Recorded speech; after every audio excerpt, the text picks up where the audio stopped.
Hello friends, welcome back. I am Vivek Singhal from tradingwithvivek.com। और मैंने कल एक वीडियो बनाई थी जिसमें मैंने जिक्र किया था कि शेयर बाजार से करोड़पति बनने का आसान तरीका क्या है। तो उसमें मैंने 6 स्टेप्स बताए थे। उन 6 स्टेप्स को अगर अच्छे से फॉलो किया जाए तो ऐसा हो ही नहीं सकता कि हम सबके मार्केट में अच्छे पैसे ना बने। चाहे जितना मर्जी कम पैसा हम मार्केट में इन्वेस्ट करना शुरू करें। तो उसमें काफ़ी रूल्स हैं, 6 रूल्स हैं उस तरीके से पैसा कमाने के। जो यस्टरडे की वीडियो थी जिसमें मैंने 6 रूल्स बताए थे, उस वीडियो का जो लिंक है वो आज की इस वीडियो के एंड में मैं आपको दे दूंगा। आप वहां क्लिक करके उस वीडियो को देख सकते हो, या फिर आप मेरे चैनल पर जाकर भी देख सकते हो, या फिर डिस्क्रिप्शन बॉक्स में मैं लिंक दे दूंगा, उसमें भी जाकर देख सकते हो। तो उस वीडियो में मैंने जिक्र किया था कि टॉप 20 प्रॉफिट मेकिंग कंपनीज में हमने पैसा लगाना है। तो उन टॉप 20 प्रॉफिट मेकिंग कंपनीज को निकाले कैसे, और वो कंपनीज हैं कौन सी।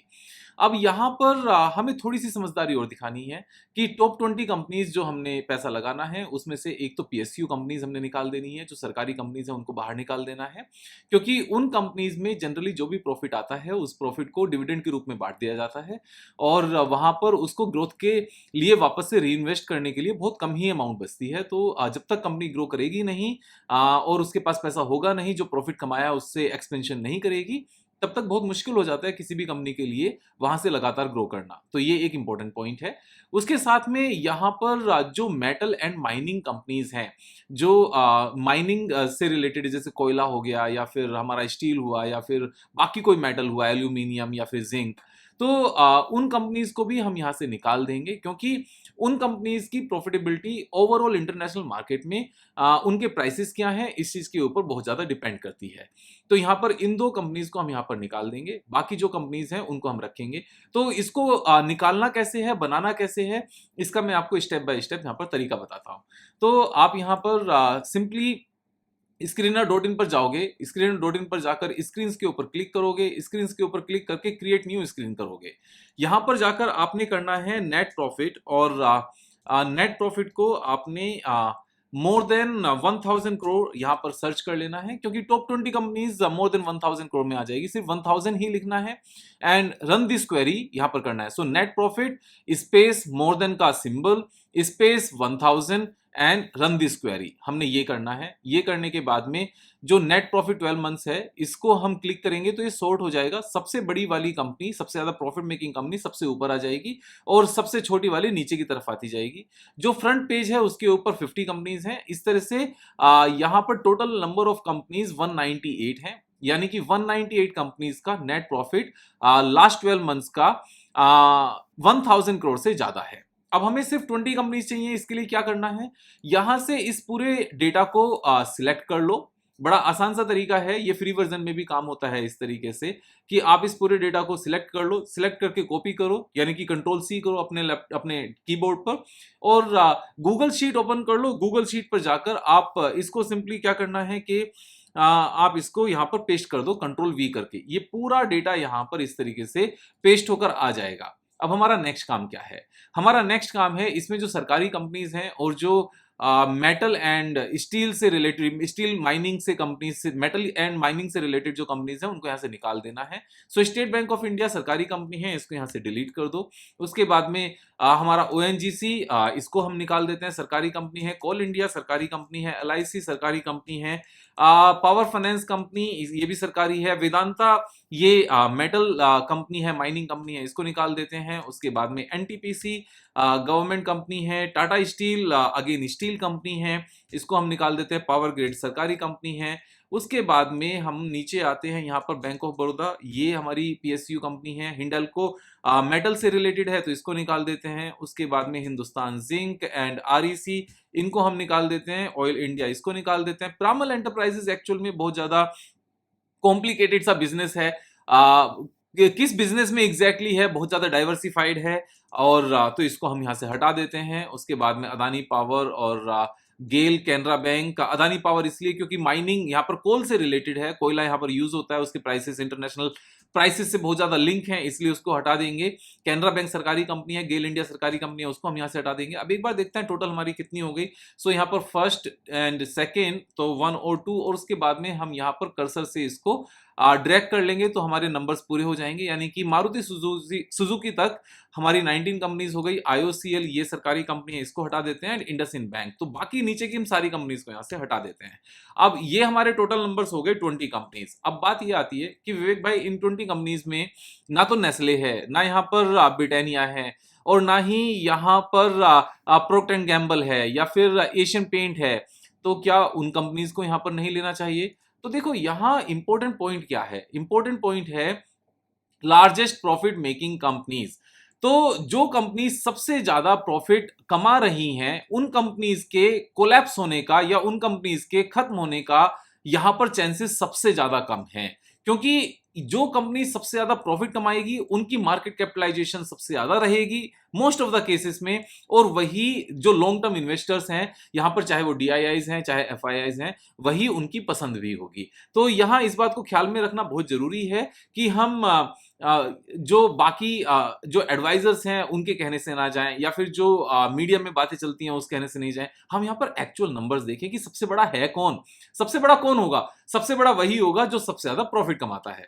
और यहाँ पर क्योंकि इन कंपनीज जो ये यहाँ पर 20 कंपनीज हमने फाइंड आउट की, इन 20 कंपनीज जब सबसे ज्यादा प्रॉफिट बुक कर रही हैं, पोस्ट कर रही हैं, साल का सबसे ज्यादा प्रॉफिट है, तो यहाँ पर सबसे बड़ी भी यही है, सबसे ताकतवर भी यही है, गवर्नमेंट के साथ यहाँ पर डील भी यही कर सकती हैं क्योंकि इनके पास प्रॉफिट है, टैक्स भी सबसे ज्यादा इनकम टैक्स यही देगी क्योंकि सबसे ज्यादा प्रॉफिट ये कमा रही हैं। तो लॉन्ग टर्म में जब देखा जाता है ना, तो यहाँ पर मजबूत प्लेयर्स हमें देखने चाहिए, हमें यहाँ पर कमजोर प्लेयर्स नहीं देखने चाहिए। अब जैसे बात एशियन पेंट की आती है, एशियन पेंट मार्केट कैपिटलाइजेशन में बड़ी हो सकती है, आप ध्यान से समझो, लेकिन अगर प्रॉफिटेबिलिटी में टॉप 20 प्राइवेट सेक्टर कंपनीज में नहीं आती है ना, तो यानी कि वो ओवर वैल्यूड है। यहां इस बात को समझने की जरूरत है। अब जैसे इन कंपनीज की हम बात करने लगे और इन कंपनीज के पी रेशो की बात करने लगे, तो यहां पर पी रेशो बहुत ज्यादा नहीं है, 24, 20, 27, आप यहां पर ध्यान से देखो, 24, 20, 27, 18, 20, 21, 29, 29 आईटीसी का ज्यादा है थोड़ा सा, लेकिन 50, 60, 70 नहीं है, 25, 19, 13, 33, 33, 63 एक कंपनी का है। ये कौन सी कंपनी है? भारतीय एयरटेल है। लेकिन भारतीय एयरटेल की सिचुएशन है लगातार इंप्रूव हो रही है। उसके बाद 33, 18, 17, 14, 56 हमारी इस कंपनी का ज्यादा है जो हिंदुस्तान यूनिलीवर है। अब हिंदुस्तान यूनिलीवर एक कंपनी, लेकिन क्योंकि टॉप 20 प्रॉफिट मेकिंग कंपनी में है इसलिए हमने इसको यहां पर कवर कर लिया, एंड 13 एंड 12। तो अगर हम यहां पर एवरेज भी निकाल कर देखें ना कि इन टॉप 20 कंपनीज का एवरेज क्या है, यहां पर अगर एवरेज भी निकाल कर देखें तो भी हमें यहां पर थोड़ी सी सेटिस्फेक्शन रहेगी कि हम ज्यादा महंगी कंपनीज में पैसे नहीं लगा रहे हैं। तो यहां पर जो एवरेज निकल कर आया दैट इज 26.80। जबकि अगर हम इसी के कंपैरिजन में जैसे हम नेस्ले की बात कर रहे हैं, तो नेस्ले हमारा 82 के पीई पर है। हम यहां पर एशियन पेंट की बात करने लगे, एशियन पेंट 72 के पीई पर है। हम यहां पर प्रोक्टर एंड गैम्बल की बात करने लगे, वो हमारा 89 के पीई पर है। तो जब हम लॉन्ग टर्म इन्वेस्टमेंट की बात कर रहे हैं ना, तो कहीं ना कहीं हमें उसी रेंज के पीई में इन्वेस्ट करना चाहिए जिस पीई से हमारा पूरा निफ्टी 50 बना हुआ है, क्योंकि यहाँ पर लॉन्ग टर्म इन्वेस्टमेंट की बात कर रहे हैं हम, यहाँ पर top 20 companies for long term investment.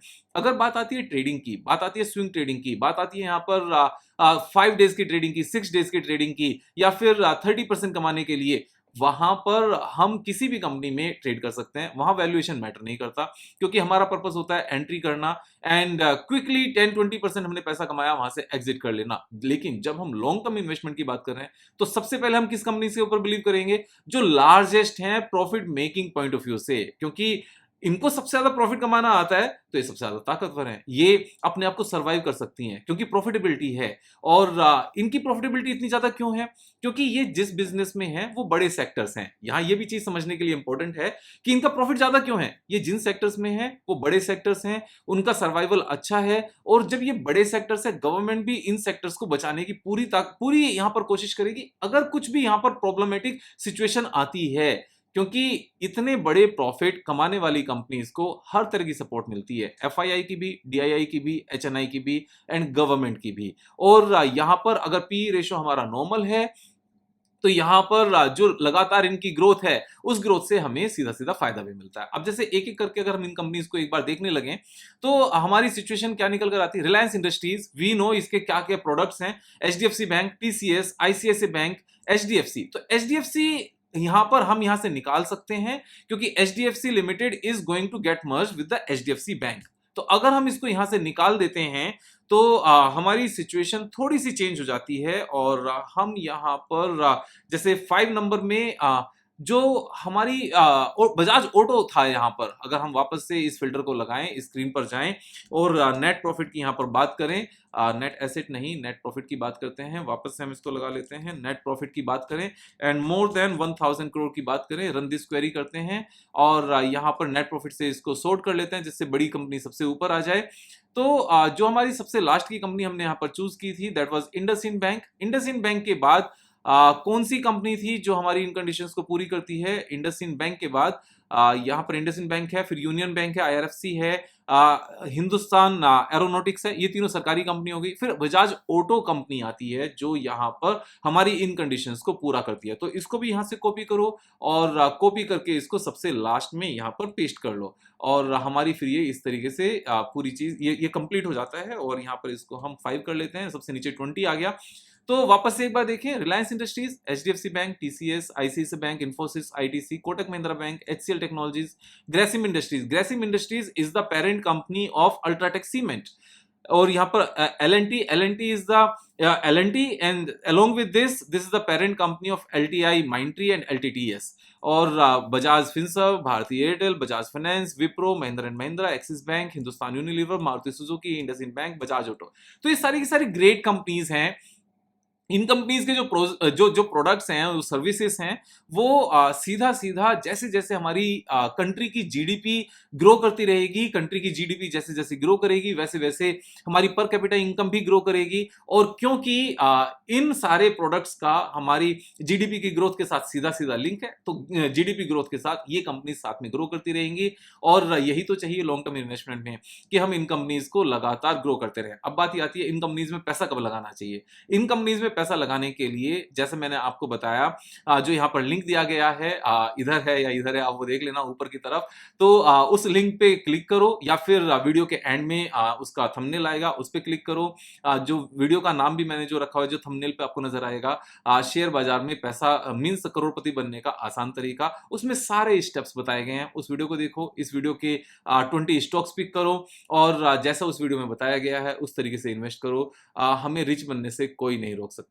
तो मेरा मन है आपके साथ अपने एक्सपीरियंस को शेयर करने का, यहाँ पर जो न्यू कमर्स हैं उनके लिए भी वीडियो बनाने का। तो अभी तक जनरली मैं क्या कर रहा था कि स्टॉक्स के एनालिसिस करता था, लेकिन जो बेसिक्स थे उनको बहुत ज्यादा यहाँ पर वीडियो के बीच में कवर करता था, लेकिन अलग से वीडियोस नहीं होती थी बहुत ज्यादा। आई एम ट्राइंग कि जो नए लोग आ रहे हैं ना मार्केट में, जो बिल्कुल फ्रेश तरीके से सीखना चाहते हैं, उनके लिए भी बीच बीच में वीडियो आती रहे। और ऐसा नहीं है कि ये वीडियो सिर्फ उन्हीं के लिए हैं। यहाँ पर जो लास्ट 2 ईयर्स से हैं, 3 ईयर्स से, 4 ईयर्स से, 10 ईयर्स से, कहीं ना कहीं अगर इन वीडियोस को बेसिक्स को यहाँ पर कवर किया जाए तो जो हमारे एडवांस तरीके हैं मार्केट में काम करने के, वो और ज्यादा स्ट्रॉन्ग होते हैं। क्योंकि ये एक मीन्स एक कंफर्मेशन हो जाती है कि यस, विवेक भाई भी ऐसे ही कह रहे हैं, मैंने भी ऐसे ही समझा और बुक्स में भी ऐसा ही लिखा है, तो ये अच्छी बात है। चलो, चारों तरफ से कंफर्मेशन हो गई, means we are on the right track. तो इस तरीके से आप सीखते रहिए, मैं सिखाता रहूंगा। आप दोस्तों का शेयर करते रहिए, सब्सक्राइब नहीं किया तो सब्सक्राइब करें, दोस्तों को सब्सक्राइब कराएं। कल फिर मिलेंगे एक नई वीडियो के साथ, तब तक जय हिंद।